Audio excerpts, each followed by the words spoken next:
I don't hear you. Good. Right here.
Hey folks, Roland Martin here, coming up on Roland Martin Unfiltered for Monday, February 11, 2019.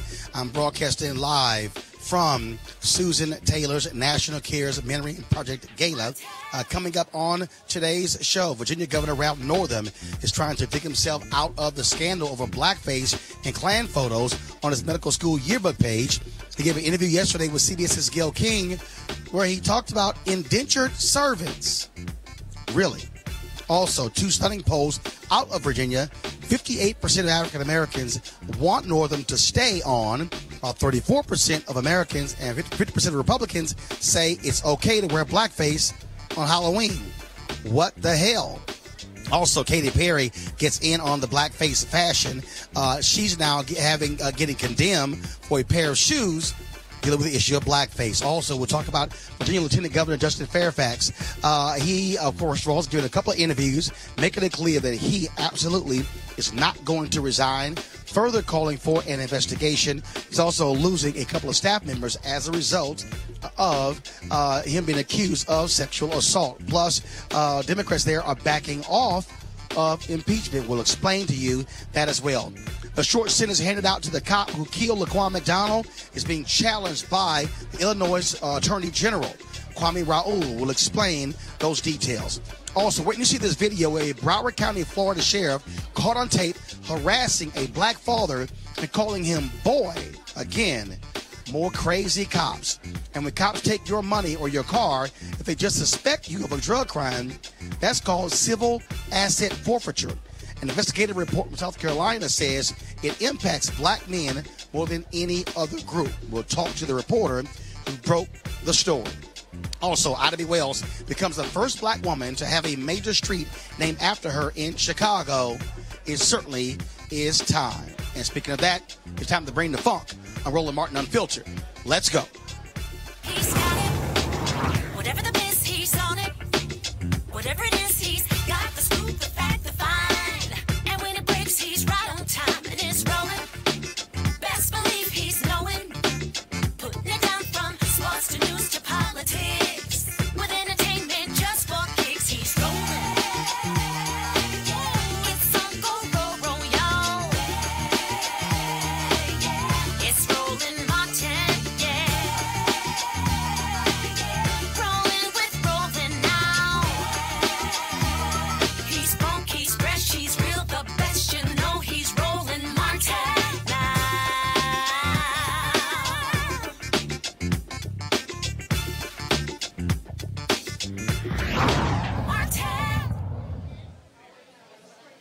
All right, folks, I'm Roland Martin here broadcasting live in New York City from the Ziegfeld Ballroom, where Susan Taylor's National Cares Mentoring Project is having their annual gala. And so it's going to be a packed house here. We're also going to be live streaming that gala right here on Roland Martin Unfiltered after the show.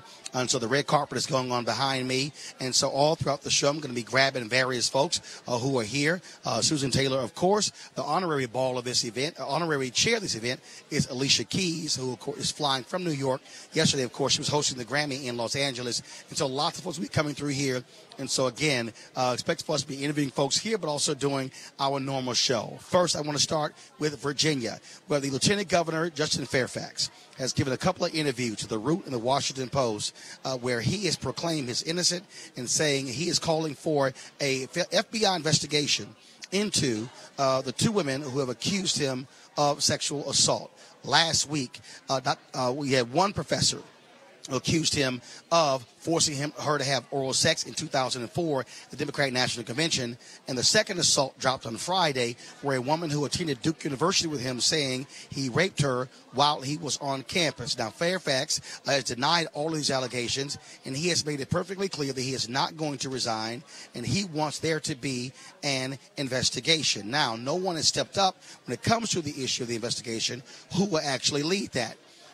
We also saw last week where Democrats there were going to move forward on impeachment of Justin Fairfax. Well, they have backed off on that as of today. And so Virginia continues to be in turmoil, not only with Lieutenant Governor Justin Fairfax, but also Governor Ralph Northam and his whole issue with blackface as well.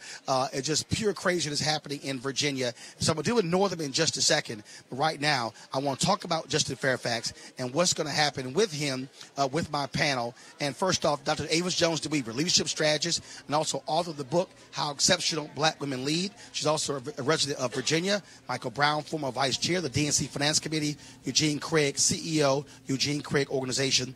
Avis, I want to start with you. I had you on the Tom Joyner Morning Show this morning, and you were pretty emphatic where you said that you believe that Fairfax should not resign. There should be an investigation. Absolutely. In my mind, in America, when someone is charged with something, when someone makes an accusation, people should have the right to defend themselves. We don't go straight from accusation to guilt. There needs to be some sort of intervening investigation in between there.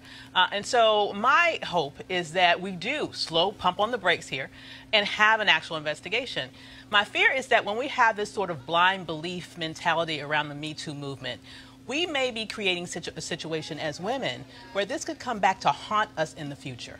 It hurts no one to take the time to do an actual investigation to make sure that when we move forward with punishment, we are moving forward with punishment righteously, and therefore we won't have any situation, either with this particular allegation or with those in the future, where someone might actually make an accusation that ends up not being true, and then at the end of the day, all women then are less likely to be believed. Let's take a moment to sort of slow down, do this thing right, so that we make sure that justice actually occurs.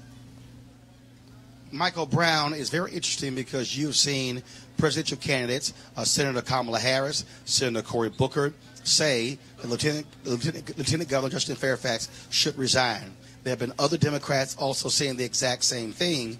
But it's very interesting when I looked at a lot of different comments on social media, the number of people, men and women, who are African American, even though both women accusing him are black, he's African American, they are saying, wait a minute, the guy should not have his career ruined until there's actually an investigation. Michael, what say you? It's interesting. I actually co-sign a lot of what the good doctor said, because I think we've gotten into this, and it doesn't mean you don't believe the women, and certainly doesn't mean that you don't believe the women should have a fair hearing. The question is, should the pendulum swing so far that if somebody makes an accusation against somebody, their career's over, job is over, family destroyed, without any evidence of that, or at least some due process? So it'll be interesting to see how this plays out. And then you have other people who I've spoken to, and I'm sure you've spoken to too, Roland and Doctor and Eugene, that have said, wait a minute, how come the black guy has to resign? Why aren't the white guys resigning? Or why aren't they trying to figure this out? So there are a lot of different dimensions to this whole story, but clearly there has to be an investigation, has to be due process, and it also does not mean you don't believe the women when you suggest that. So, Eugene, what is that investigation? Because Justin Fairfax has passed 2 FBI background checks before, of course. He worked on the 2004 campaign. Well, the question is it the FBI? What if they decline? What's the jurisdiction? Is it Boston, where Dr. Vanessa Tyson says she was sexually assaulted? Is it North Carolina, and where Duke, where Meredith Watson said that she was raped? Is it the Virginia Assembly? And so the question then becomes, folks say, yeah, there should be an investigation, but who does the investigation? Well, I'm going to quote the great Scott Bolden here. I think probably the jurisdiction is where the crimes are alleged to have occurred. So that would be Boston, that would be North Carolina.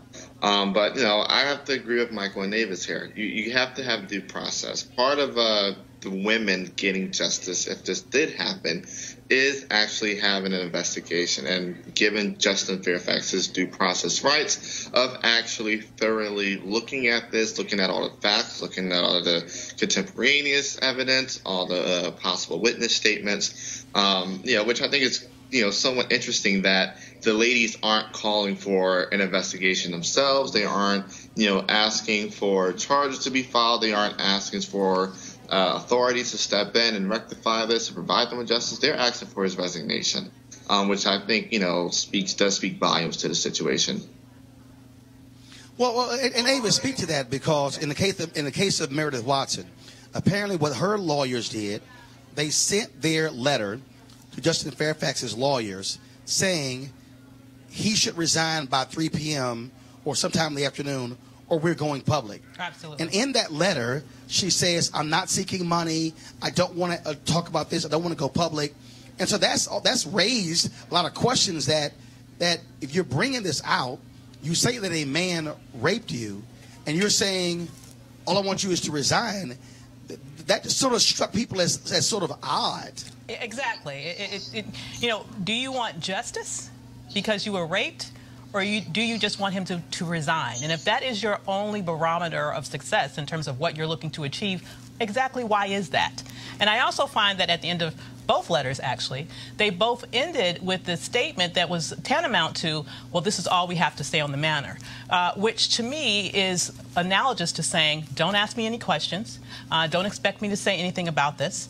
And now that we have sort of ramped up to this particular stage where there was at least a threat of impeachment, once again, similarly, they both came out and said that we would testify at an impeachment hearing. But when you have impeachment hearings, particularly at the House level, just the impeachment process, that does not require you to be under oath, okay? Yep. And it does not require any other sort of factors to be brought in to make sure, frankly, that people are telling the truth. It's just an opportunity for you to make a statement. And so the level of veracity that they're putting behind these charges, to me, falls below what we've seen in other examples. So, for example, if you just quickly compare this to Dr. Blasey Ford, who came out against Kavanaugh, here's what she did. She wanted an investigation. From the very beginning, she was calling for an FBI investigation. She came to the table already with corroborating evidence in terms of the notes with her therapist that she had told for years prior to Kavanaugh even being considered for the Supreme Court. She also came forward with a polygraph test that she took voluntarily, which she passed. And interestingly, Kavanaugh didn't want to take a polygraph test. And as I said, the entire time she was pushing for an investigation. That's what people protested for. Let me tell you, that's what I got arrested for, an investigation of those charges. And so I find it very interesting that the only ask here with these 2 alleged victims is impeachment.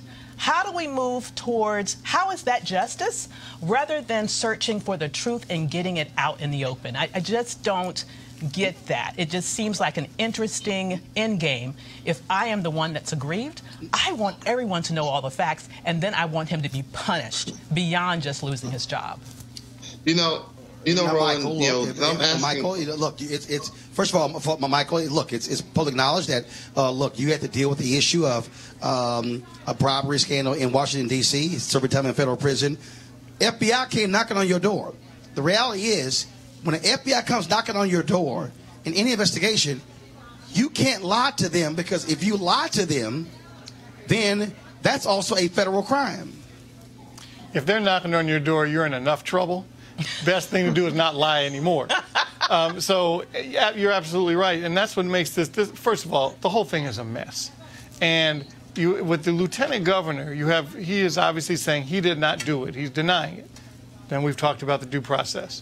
And then you have the attorney general and the governor that have both admitted doing some racist acts, which is the blackface, and they're being held to a whole different standard. So the whole thing is just a mess. Right. There's a double standard, triple standard. It's just, it's unfortunate. Eugene, go ahead. Final comment. The thing is this, if the investigation happens, well, two things. First is that them demanding that he do something by a particular time, or they're going to release something, could be almost tantamount to blackmail, if not, some form of extortion. Secondly, if there actually is an investigation, part of the investigation will be the victims, the alleged victims here, being cross-examined, having their stories thoroughly looked at, beyond just a press release put out by the law firms representing them. And that's why, I think it is really telling that they don't want to speak on the matter any more beyond a well-crafted lawyerly statement. Because the thing is this, they aren't asking for justice, they're asking for his head, like his office. All right, let's talk about Governor Ralph Northam. Yes. What have you learned that you didn't know before? Well, several things, starting with I was born in white privilege, and that has implications to it, and it is much different the way a white person such as myself is treated in this country.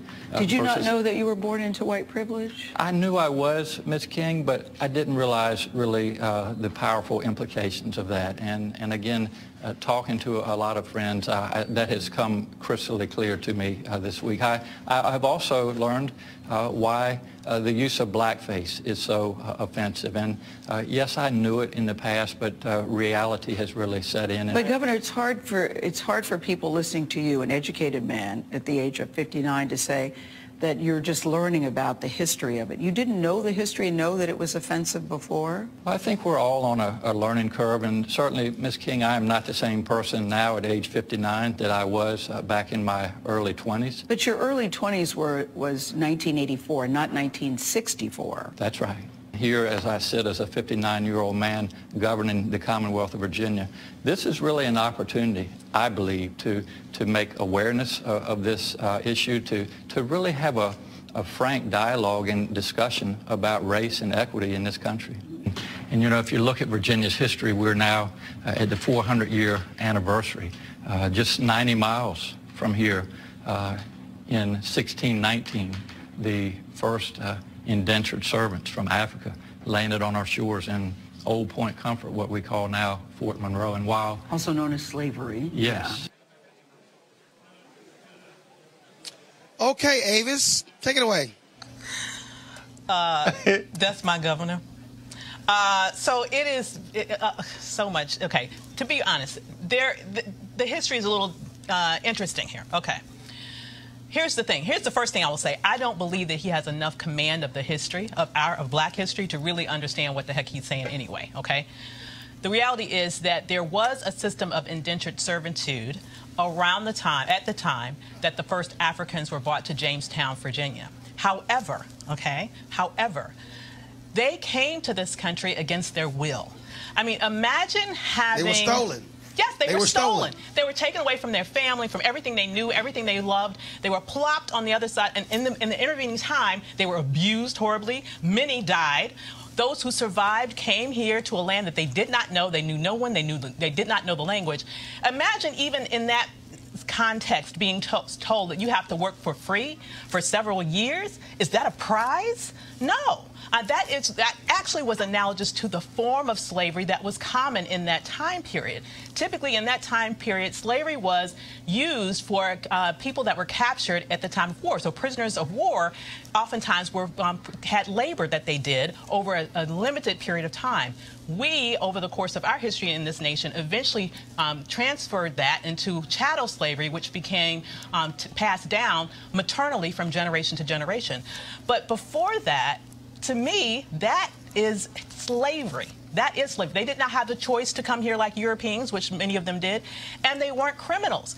The Europeans that came here against their will came here because they were criminals in their homeland, and instead of serving prison, Michael, they came here. Sorry, Michael, I'm a Virginia resident. interesting. The Washington Post did a poll. The Washington Post did a poll, and it's 47% to 47% in terms of African Americans in terms of whether he should step down. Okay, now African Americans, first of all, the total poll was 47-47.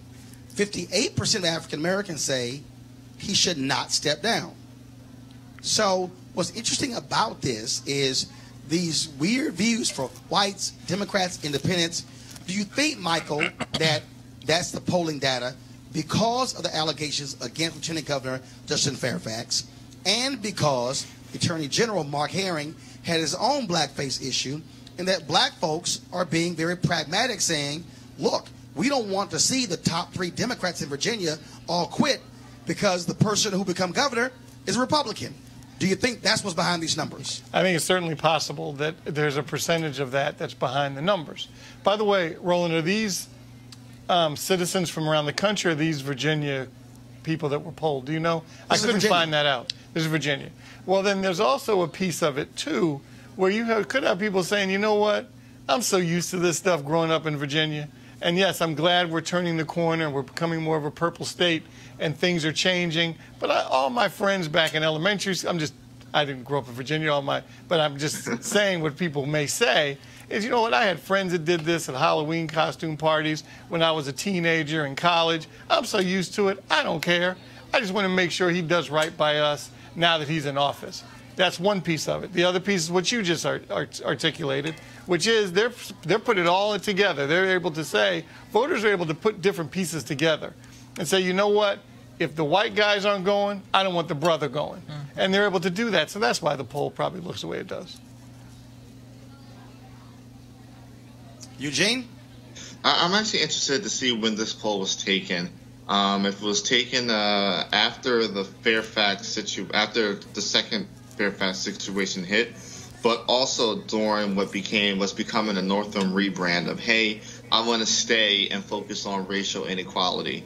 So if folk were receiving that message right around the time the poll was conducted, I can understand the numbers. Other than that, I think this poll may be an outlier. At least it is anecdotally to what I'm hearing from folk in Virginia. All right, folks, hold tight 1 second to go to a break.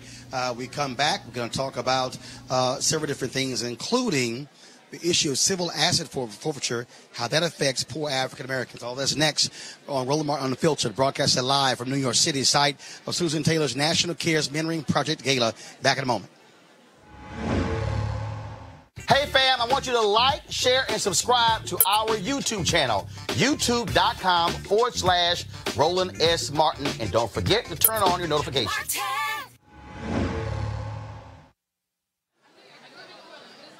All right, folks, now a message from one of our partners. Are you desperate for a good night's sleep? Well, then listen up. Studies show lack of sleep causes stress, irritability, weight gain, and even death.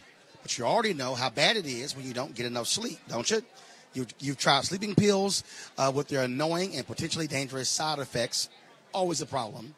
Maybe you wasted money on the latest miracle pillow that promises a good night's sleep. Have those work? No. I might have a solution for you. It's convenient, inexpensive, has zero side effects, and it flat out works. So if you want to experience deep, restful sleep starting tonight, visit www.sleepmusic.com. This little-known trick is already helping thousands of people around the world experience better sleep, deeper rest, and happier mornings. And with a full 90-day money-back satisfaction guarantee, what have you got to lose? So visit sleepmusic.com to see how this amazing sleep solution can help you. Use the promo code RADIO to get $10 off. That's www.sleepmusic.com, and use the promo code RADIO to get $10 off. Folks, over the weekend, a 1-year-old boy was shot during a drive-by in Chicago. Police believe the child's mother was the target, who was in the front passenger seat. The child, Dejon Irving, was shot in the head, taken to Corner Children's Hospital, and listed in very critical condition. The gunman has not been identified, but there is a $35,000 reward raised by various community groups for anyone who can offer any information in this case. Also coming out of Chicago, and that is the Attorney General of Illinois, Kwame Roland. He is going to appeal the sentence of Jason Van Dyke, the former Chicago cop who was convicted of second-degree murder for killing Laquan McDonald. Many folks were upset at the judge for only sentencing Van Dyke to 81 months. Prosecutors wanted 18 years. Well, now, again, the Attorney General, Kwame Roland, is officially seeking to force a reconsideration of the 81-month sentence with a petition to the Illinois Supreme Court. Raul says he is specifically challenging Cook County Judge Vincent Goggins' decision to sentence Van Dyke for just second-degree murder and not for each of the 16 counts of aggravated battery, one for each shot fired at McDonald.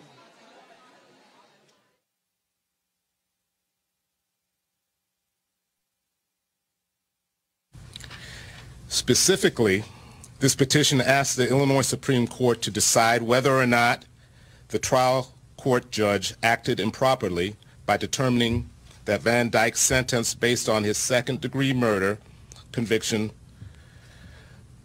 rather than his convictions on 16 counts of aggravated battery with a firearm. We are also asking the court to decide whether the judge was incorrect when he stated during the sentencing that 16 aggravated battery counts merge into a single act for the purposes of sentencing, rather than sentencing Van Dyke on each one of the 16 counts.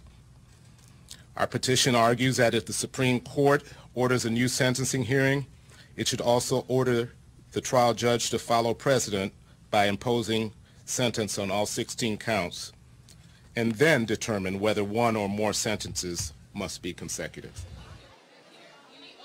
We will certainly keep you updated on what happens in that case. Now let's go to Florida, where Alan Floyd of the Broward County, Florida, was holding his infant son after the woman watching the boy was arrested. Then Broward County Sheriff Deputy James Katy comes along and begins to harass Floyd with foul and demeaning language. Watch the body cam footage, which took place on July 25th, 2017. Get your ID for me, bro. 38, the boyfriend's back to the grandmother. They are separated. Because if I'm going to hand that child to you, whether that picture or not, I want to see the ID. I want to see your ID. Okay, listen. Okay, fine. I'm going to take her to jail because she got a warrant, okay? I'm going to call child services on this kid. Don't quit with me, boy. Why are you yelling? You hearing me? Get your ID now. ID. Now. Get your ass back in the car. I'm tired of playing games with you. Get me some ID. Now. Why you being so hostile? Because you give me I'm tired of it. Give me some ID. I came in here trying to be helpful. I ain't got You ain't being it. Give me some ID. Now. For what? I want to know who this baby going with. Now. Going with me, Alan Floyd. No. Give me your ID. My name is Alan Floyd. You can look me up. My name is Alan Floyd. If you lie to me one time, I'm taking your ass to jail. You understand me? Baby, man. Come on. Stop calling me boy, man. What you doing? I'm gonna fuck you up. Take my name. I just told you my name. Get the baby. Why are you grabbing the baby, man? You fucking doing man. Shut up. I ain't doing nothing. You're gonna go, man. I ain't doing nothing. You listen. Get your drunk ass over there. Come on, move, man. You gonna understand me? You gonna communicate? Yeah. Why you doing that to me, man? Look at my son. He got a problem. You don't get it. I didn't. You asked my name. I gave you my name. You sound off. Get You your said shit. my name. I'm gonna be in trouble. I said it's my name. What did I ask you the first time? Give me your ID. My name is Alan Floyd, sir. We gonna go the hard way. Let's do No, it. it's not the hard way. It's the sensible way. We can communicate like No. men. I actually give you ID. You said I don't have to give you my ID. No, I did not say that. I said You what did. for. I told you 3 times. Well, I never said I wasn't giving you my ID. No, nothing. I never said I wasn't telling you my name. I asked you what for. Get in the car. Just chill. Everybody do this what you do. Just chill. Just chill. Just chill. I have another unit coming. It's gonna get nasty real quick, bro. Come over here and talk to me, man. Get her under control first. Get her under control. You just move me over here. Sit down in the car. Chill. Get down in the car. Get in the car. Get in the car, man. Okay, grab your baby. Grab your baby to a cop crying. You gonna talk to me like a man? You come over and talk to me. Now, folks, Floyd wasn't under investigation. Broward County Public Defender Howard Finkelstein reached out to newly appointed Broward Sheriff Gregory Tony, an African-American, and asked for an investigation of Deputy Katy's actions. Sheriff Tony has opened an investigation. Now, in Florida, when you say your name, as Alan Floyd did, you have legally provided identification. Deputy Katy has a history of making false arrests. I want to go to Michael Brown. Michael, look. This is the stuff that we see over and over and over again. Officers are supposed to de-escalate a situation, not escalate. That's exactly what this guy did. Yeah, I don't know if it's as simple as the lack of training of our police officers, or are some of these things just so systemic, both in them and in the departments, that this is just what they do. Either way, clearly it's wrong. It's disgusting. And it's just a shame that this happens in America in 2019. But our police officers deal with people that don't look like them. Eugene, again, if it wasn't for the body camera footage, this cop could have said the guy attacked me, cursed me out. We saw and heard with our own eyes, heard with our own ears, the arrogance of this deputy sheriff. Yeah, I think the arrogance, this deputy sheriff makes, there are a lot of good cops, there are a lot of bad cops, but this deputy sheriff makes a lot of the good cops look bad because they can't tell the difference sometimes because the situation is just like this. One, thank God there was body cam footage because that cop could have said anything. First and foremost, he was ignorant of the law himself. The second, a gentleman gave him his name. Every cop, every officer these days has a computer that's Wi-Fi linked to a system where they can look up anybody. Any tag, any name, and could have very well just done that. Driver license information would have popped right up. But what this officer did was he, decided to flex his badge and flex his muscle, and decided to, extremely escalate the situation and took what could have been a minor brush fire and threw a whole tanker of gas on it.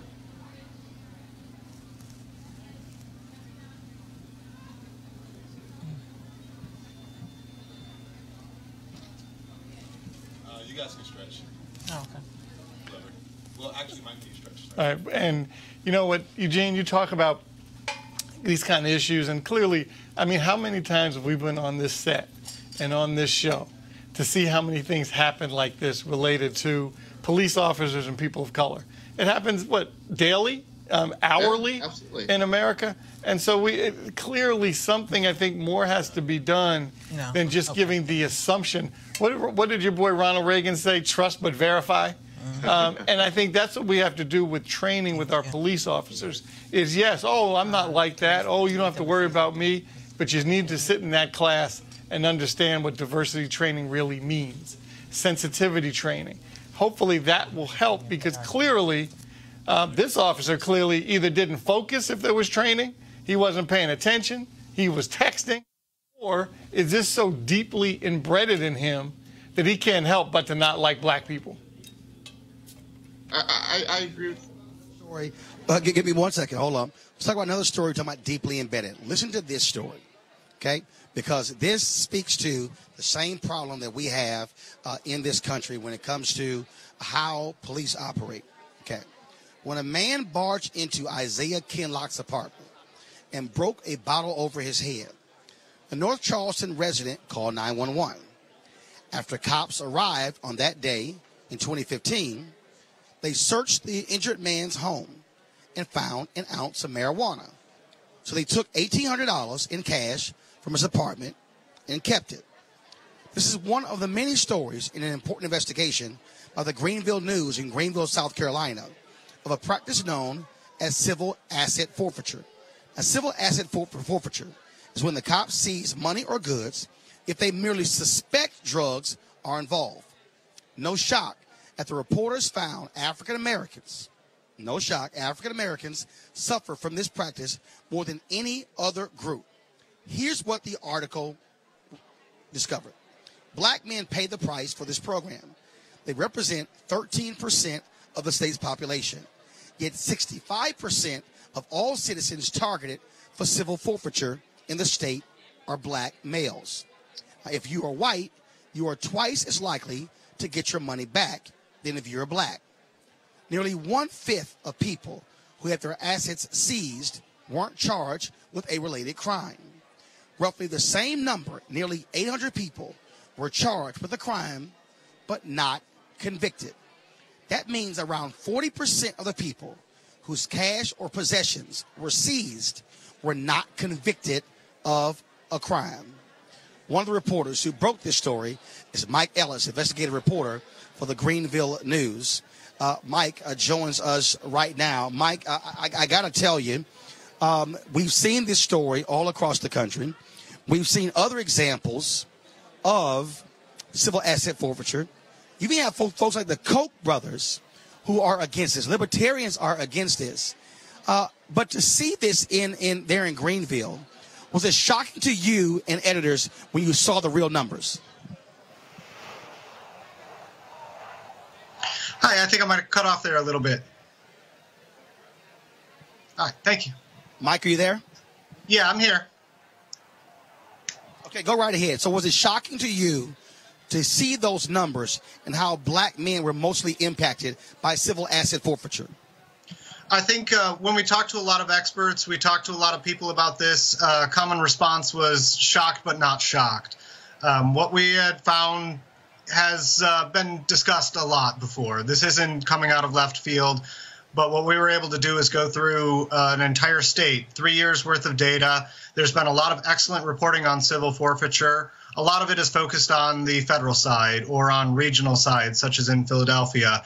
But nobody, as far as we've been able to tell, as far as experts have told us, has looked at state-by-state data. So I think go back to the surprised but not surprised. Having this data in front of us helps us to tell you exactly what we found in South Carolina, which was, as you said, black men are bearing the brunt of this civil forfeiture in the state to a significant degree.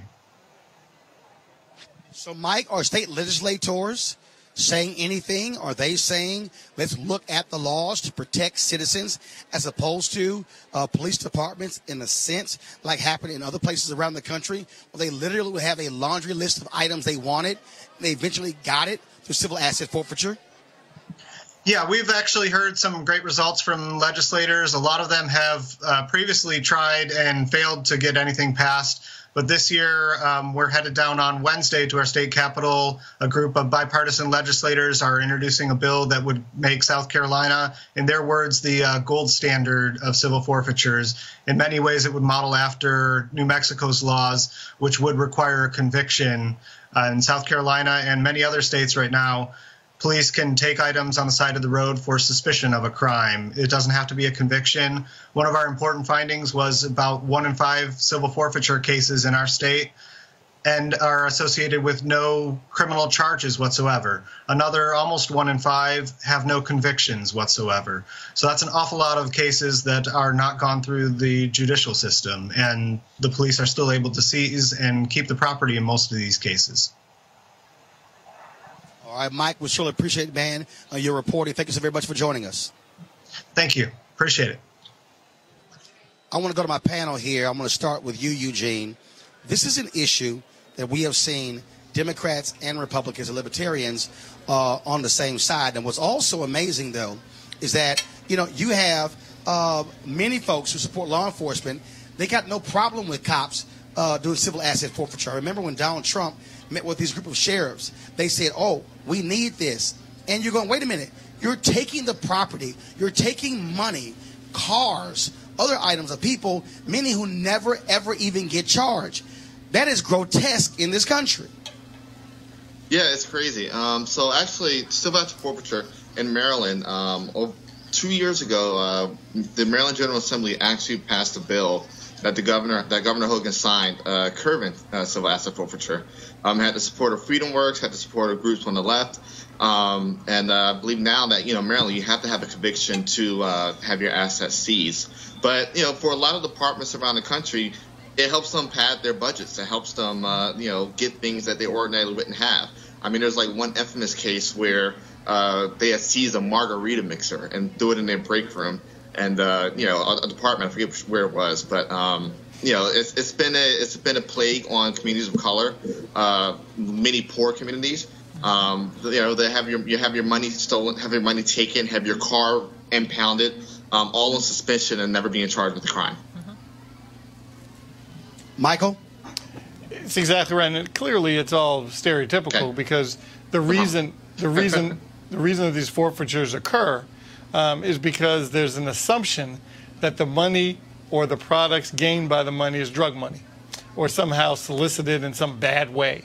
So if you're a person of color and you have $1,800 in your apartment in cash, or you have a nice car, they're going to take that and seize it, and they're assuming that once you get to court and once you get to trial, that you're going to get convicted for some kind of drug offense, and they'll be able to keep the money, and that'll justify them taking it.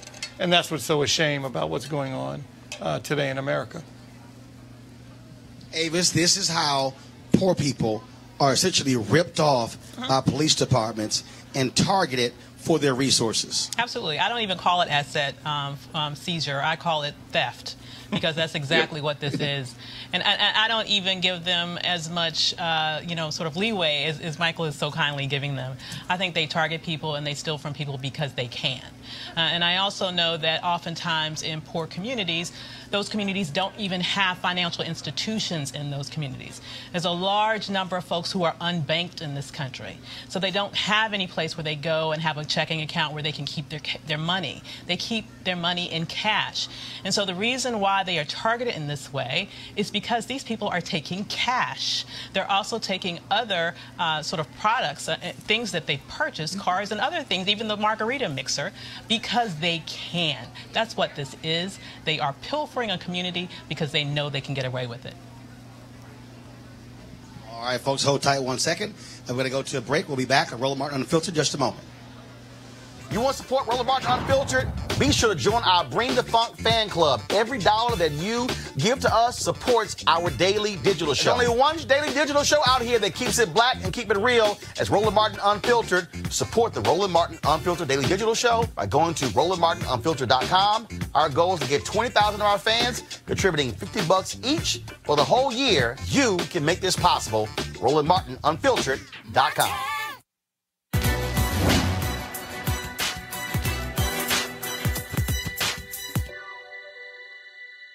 I felt so tall within, I felt the power of a nation within me. Abolitionist and women's rights advocate, Sojourner Truth.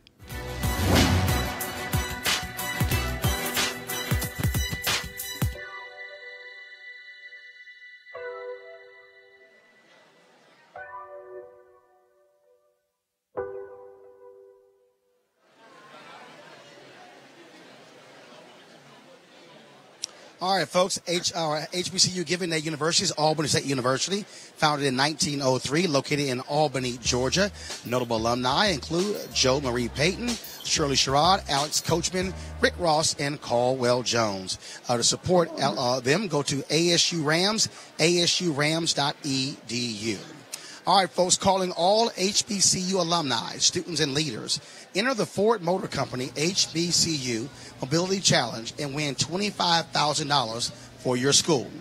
Building on their long-term support of HBCUs, Ford is looking to improve mobility in HBCU communities through innovative solutions. The winning program will receive a grant of up to $25,000 to implement their proposal. The deadline to apply is March 31st, 2019. Go to fgb.life. That's fgb.life for more information and to apply. Ford goes further in our communities. Folks, here's an update on the story of the missing black woman in Columbus, Ohio. Amber Evans still has not been found. We're now into the second week of her disappearance. Evans is an active and well-known community organizer. Her abandoned car has been found, but no sign of Amber Evans. Now, the latest police missing persons alert. We read this before, so we really need her to be found. Distraught, high risk, missing. CPD, that's Columbus Police Department, is searching for 28-year-old Amber Evans. She's a light-skinned black female. Her vehicle was discovered in this Scioto Mile area the evening of 1/28/19 after a dispute with her boyfriend. CPD's missing persons unit number is 614-645-4280, 614-645-4280, and you certainly must keep the pressure up on Columbus, Ohio media and the police department to ensure that she has been found. All right, folks, for the first time in Chicago, a black woman is getting a downtown street named after her. Congress Parkway was officially renamed Ida B. Wells today. Take a look. 3, 2, 1.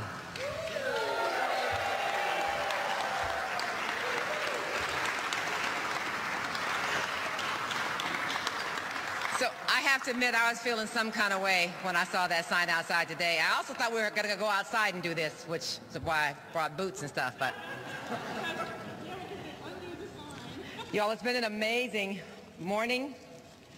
I'm sure that someone, the alderman or someone, would like to make a few final words, but time's up. Now, Wells' great-granddaughter, Michelle Duster, led the charge to get the street named after the activist and journalist who dedicated her career to civil rights and eventually settled in Chicago. This is just the first step in honoring Wells in Chicago. A monument will be erected in honor of her at the former site of the Ida B. Wells homes, a housing authority complex that was torn down in 2011. And I, of course, was happy to be one of the folks who actually gave to erect that monument. All right, folks, as I said, I'm here in New York City at Susan B. Taylor's National Cares Mentoring Project.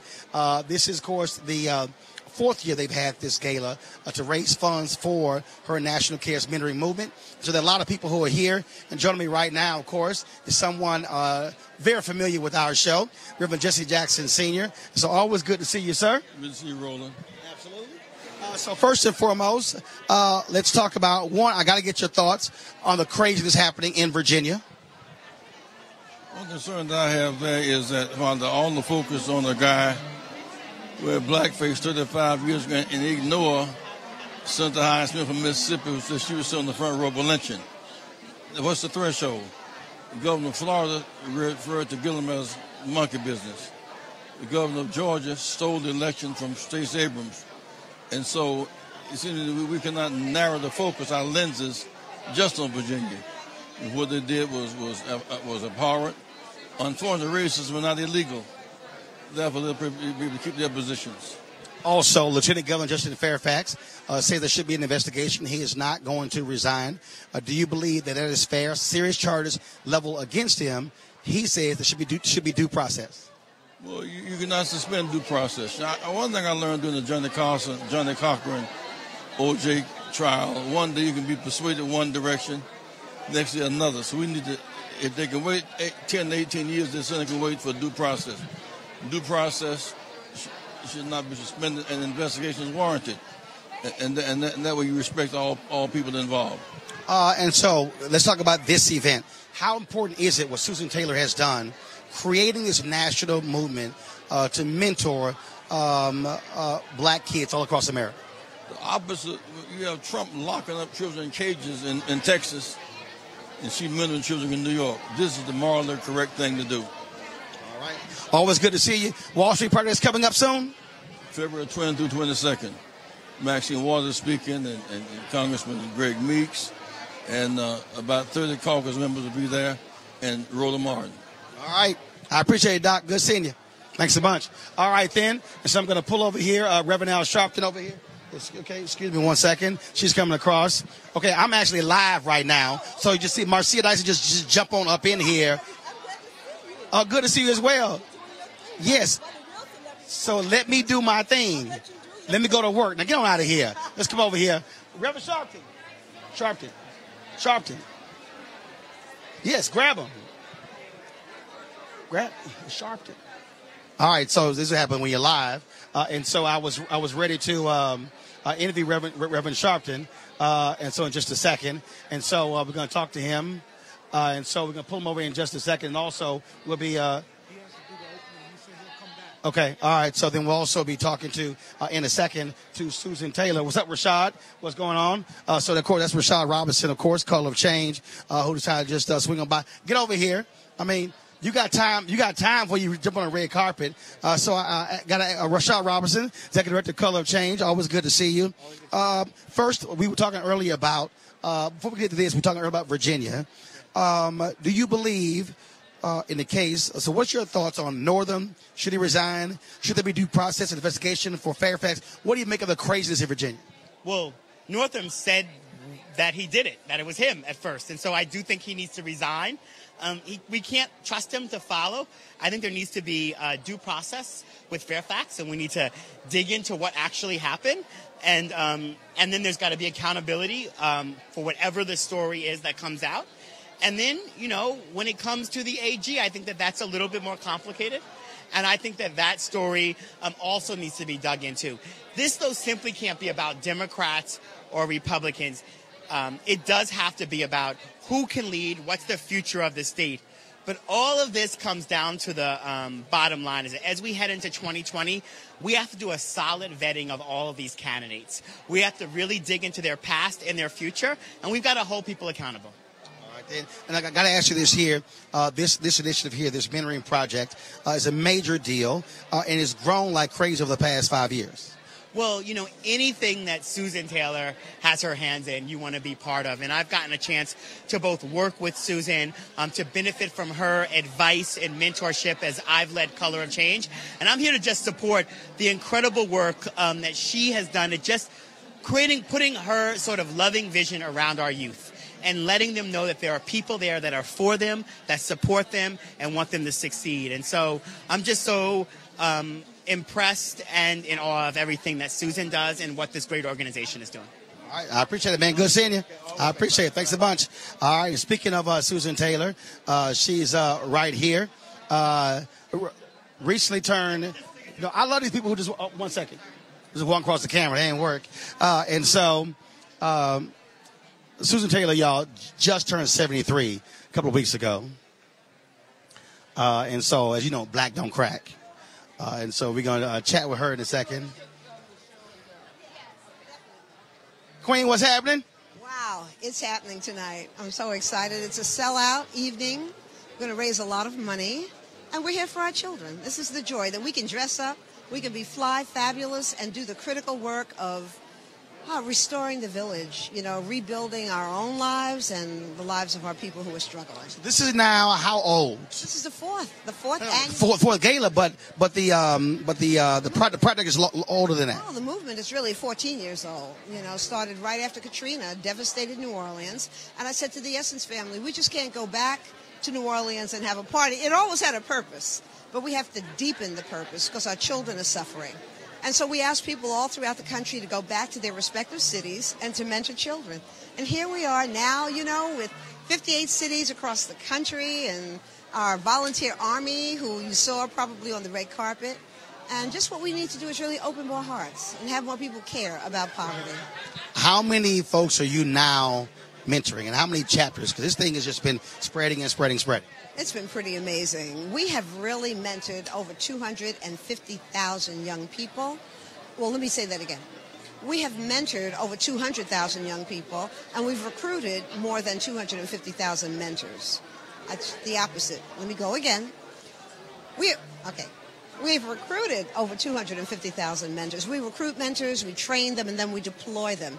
Able, stable, middle-class people, we train them, Roland, so they don't look down on people in poverty who may speak differently, who may not have the clothes we have, and just to open people's hearts so that we're compassionate. And we have touched the lives of over 250,000 young people. And when you talk about, again, how you've done it, you've been very strategic, and the training is a big part of it. When I think back to Dorothy Cotton, SCLC. When I think back to many of those organizations, you had to be trained before you went out into the field. And that's something that's often lost on a lot of organizations.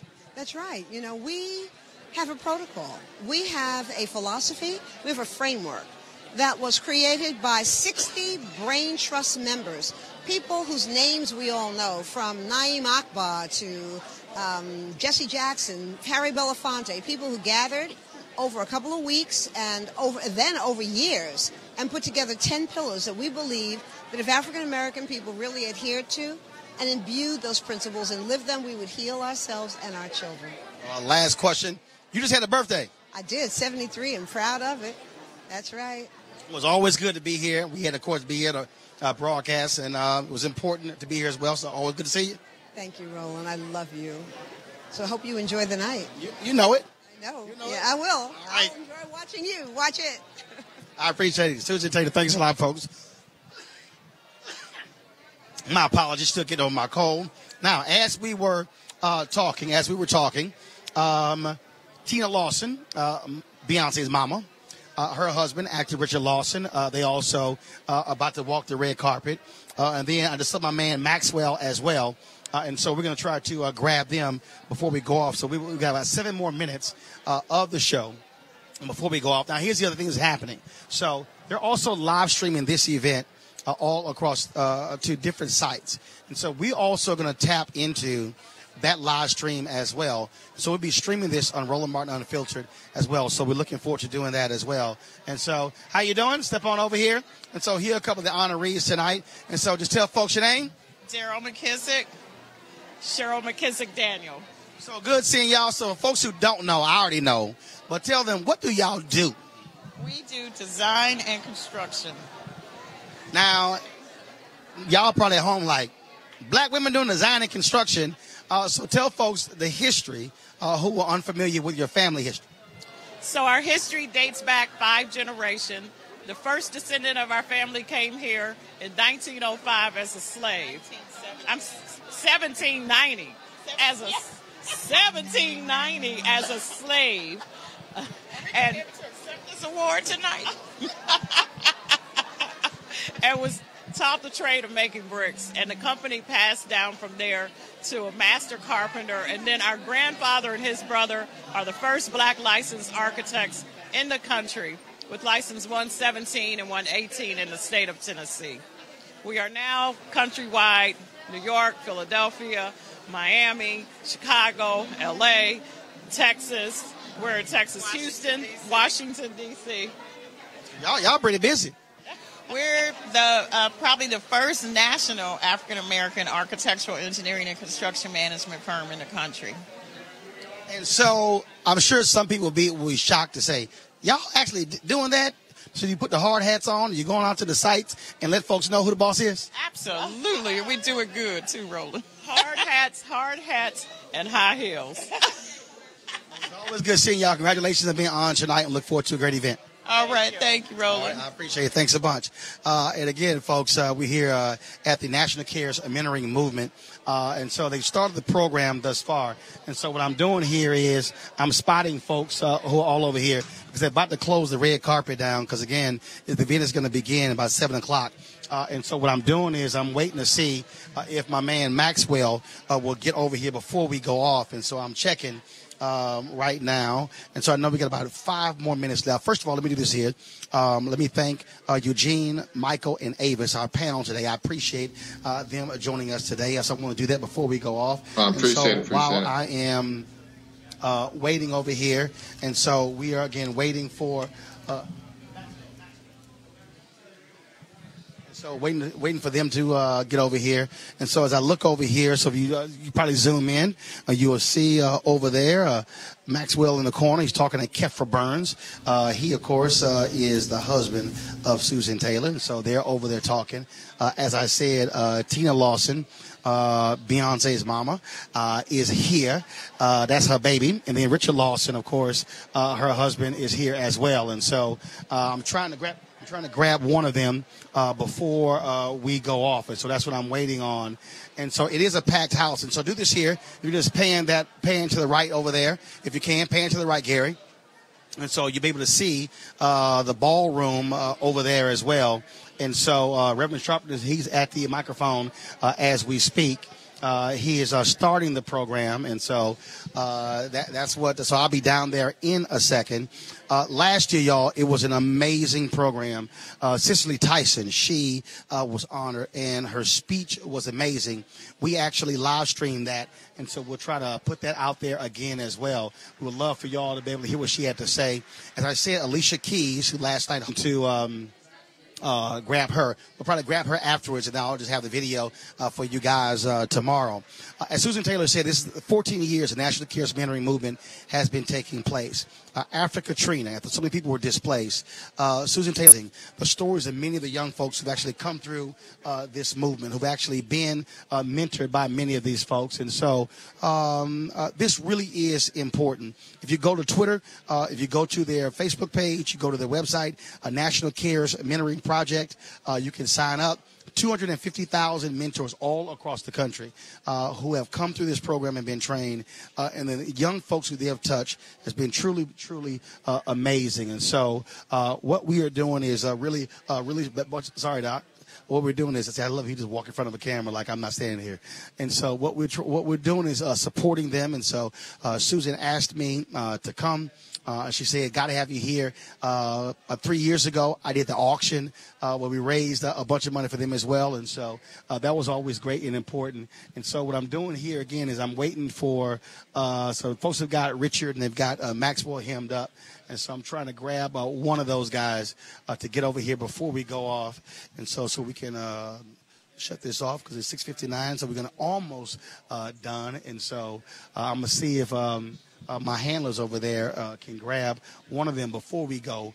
And so that's what I'm waiting on as we speak. And so I got him, but pull him.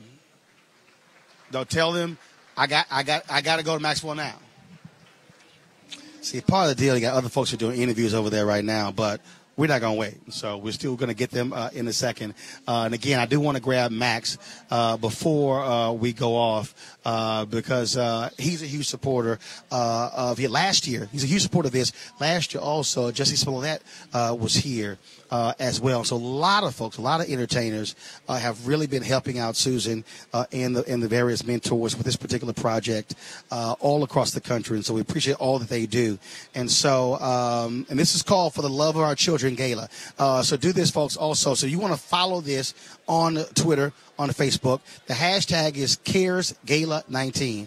Hashtag CaresGala19. And so that is the hashtag. And so you can follow everything over here. And so my man Maxwell is coming over here.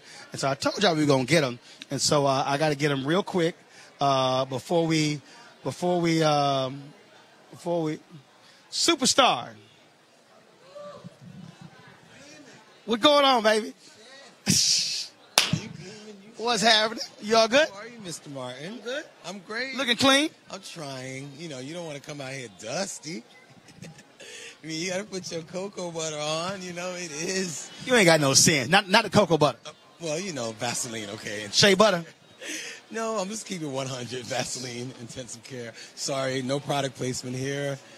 You know, just talking the truth. How you been, man? Man, I'm good. Been busy, but it's all right. I see you doing great things. Well, you know, we trying to make it happen. I watch everything you do. I get my alerts on all your broadcasts. Well, that's what we're doing right now. So we're live as we speak. So, you know, well, I appreciate that. And so it was so funny. I was like, yo, we got to be done at 7. I'm like, snatch them. You know, it's BMT.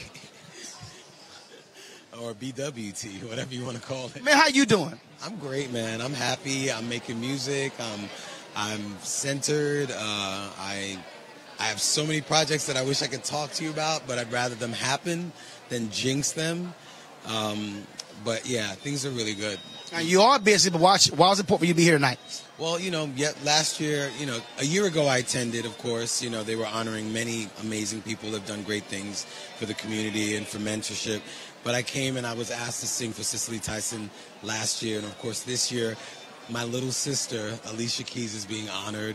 And there was no way I could miss the opportunity to see her and to watch her yet again receive, you know, accolades for her years of support for not only the community, but for all children and people in the world. Well, man, it's always good to see you looking clean. Last I saw you, of course, you were performing in National Harbor, killing it. Trying my best, trying to get through. You know, tours are tough as you get older, but you know, I'm just happy because the audience gives you that energy so that you can just power through. And right now, a 78-year-old Ed Levert saying, "Man, please." I wouldn't say that, but it's not easy. I'm not gonna say. But look, it's definitely like 50. We just did 50 shows in 2 months. You know, so you just do the math. Oh, I understand.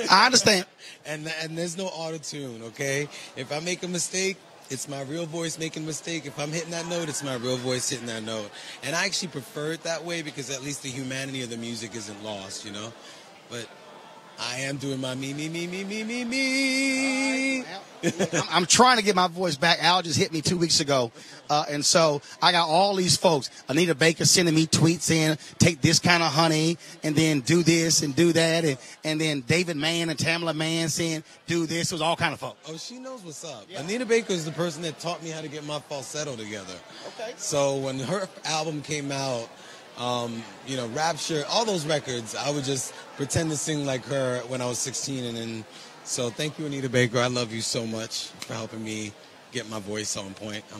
I might have to call you so you can help me keep my voice on point. Well, man, always good to see you. We got to hang out next time again. We always do. You know it. We just can't let people know how we hang out. Right. We'll keep that secret. It'll be a problem out here. We'll keep that secret. All right, baby. Good seeing you. Love you as well. All right, y'all. Real quick here. Two great people right over here. Of course, one is from H-Town, my city, Tina Lawson.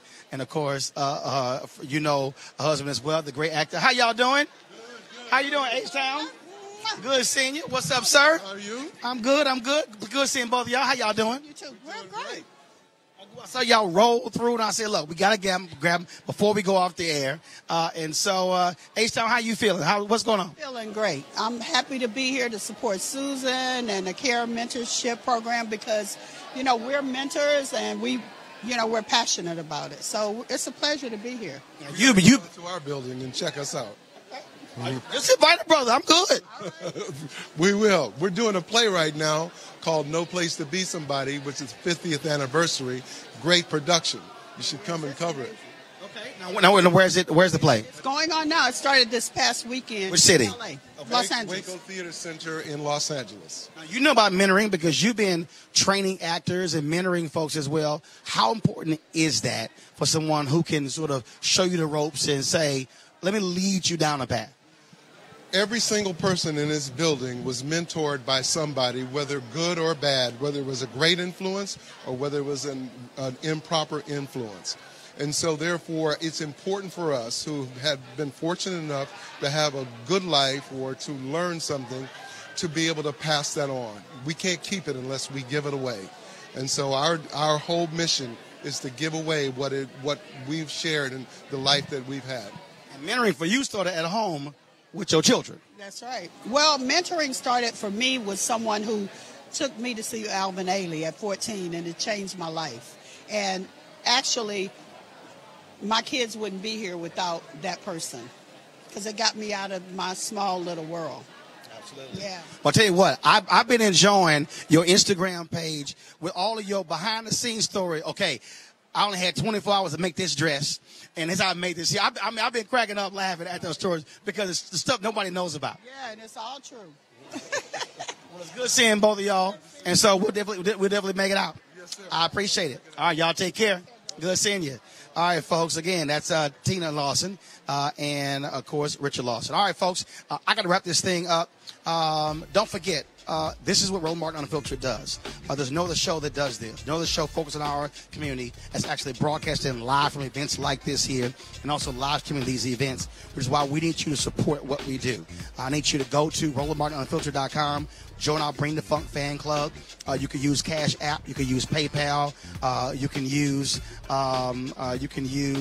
Square as well. We need your dollars and your contributions for us to do more of these events. You just heard Reverend Jackson.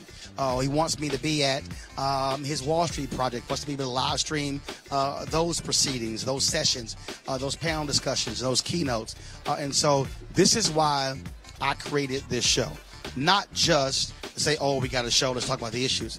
But for us to be able to go on the road, to be able to cover events where we are at that no one else is doing. Yeah, you got some media here, but those are people who are taking photos, done some interviews. Nobody else is actually live streaming their shows from here and also the event. So when we finish this live stream, we're going to throw the switch. We're going to then pick up the live stream of the actual event here, the National Cares Mentoring Gala. You heard Maxwell talk about performing last year. We had that stream. You also heard Cicely Tyson as well. And so we want you to support Roland Martin Unfiltered to make this possible. I'm back in the studio tomorrow, but on Thursday, we're going to be actually broadcasting live from Charlotte, North Carolina, NBA All-Star Game. I'll be there as well. And Friday folks, powerful, powerful interview with Chuck D, one of the founders of Public Enemy. You do not want to miss this conversation. The interview last week with Ali Sadiq, y'all loved it. Chuck D dropped it. I'm telling y'all, it's going to be amazing. So we're going to have that interview for you this Friday. Nobody else is doing what we're doing. All right, folks, I got to go. And so y'all take care. And so you have a good one. Holla.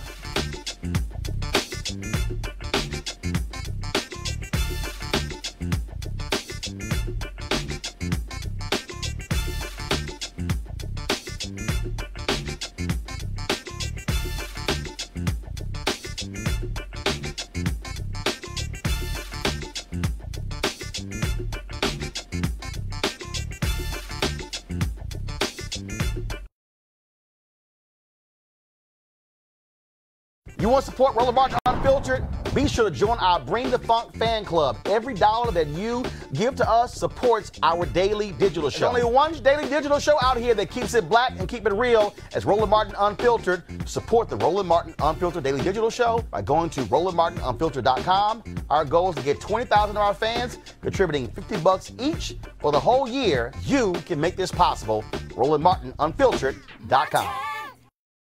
You want to check out Roland Martin Unfiltered? YouTube.com/Roland S. Martin. And subscribe to our YouTube channel. There's only one daily digital show out here that keeps it black and keep it real. It's Roland Martin Unfiltered. See that name right there? Roland Martin Unfiltered. Like, share, and subscribe to our YouTube channel. That's YouTube.com/Roland S. Martin. And don't forget to turn on your notifications so when we go live, you'll know it. Hey fam, want to check out Roland Martin Unfiltered? The blackest show on all of digital, cable, and broadcast. Check out our audio podcast. There's only one daily digital show out here that keeps it black and keep it real. It's Roland Martin Unfiltered. Press play. Martin.